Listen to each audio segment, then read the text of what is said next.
ukuthi umuntu obusayo umuntu oblessed ne. Kodwa ke umuntu obusayo akayena umuntu oblessed. Umuntu obusayo umuntu ophethe, umuntu obekiwe kwathiwa hlala lana wena phatha. Yisibusiso ke leso. Whatever it is, whether ingane, whether uNkulunkulu kubusise ngengane, leso ngane fanele uyiphathe as God would phatha them.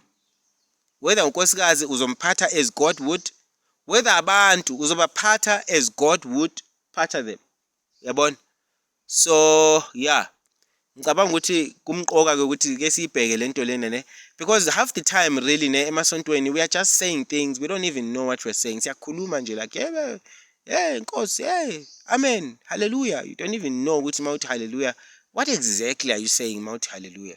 Mawuthi amen libuya phi lelo gama lelo? What are its origins?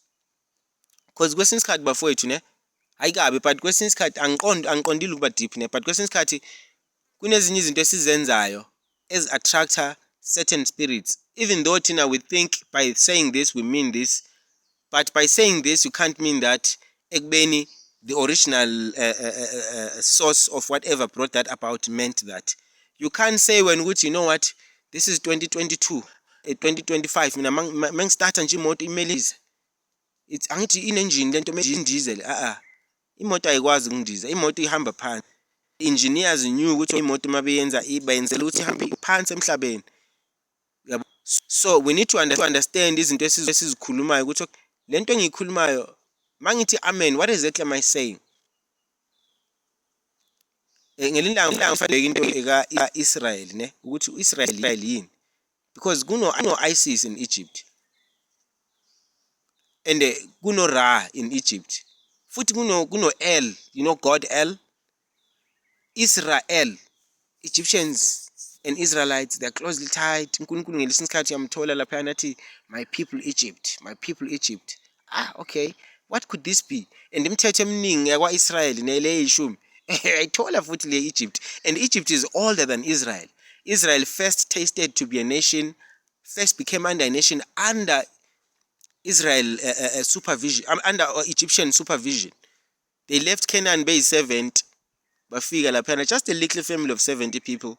After a while bebaning till Pharaoh was like no these ones.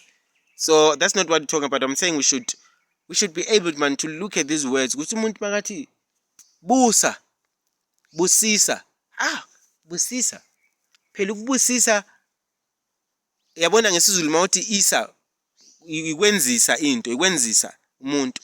I think impambosi yokwenzisa lena ne, hambisa, buyisa. There is no buyisa without ukubuya. Ubuya kuqala bese kuba nani nokubuyisa, bese kuba khona abanye ababuyisiwe, buyisile, buyisa, buyisani, mbuyiselo.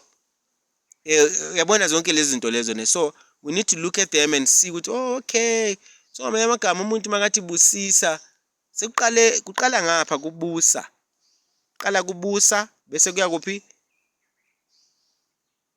kubusiswa, busile, obusayo. I understand.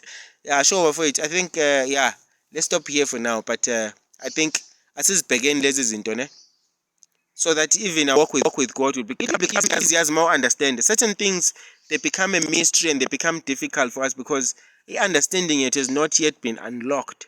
Still kuvalekile sisayenza because kuthiwe senze, asikakahlali phansi sibhekele lento, sizibukele yona thina, sizibukele sicabange futhi ukuthi hayi man lento, because uNkulunkulu ama concepts really, it cannot be that uNkulunkulu says this but means that. No, he's not confused.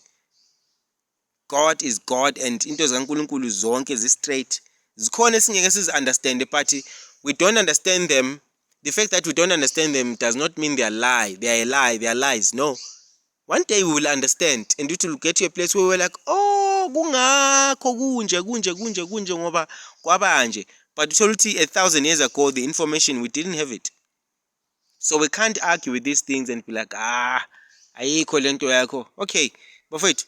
Ngicela nicommente lapho on the comment section and asiqondisaneni.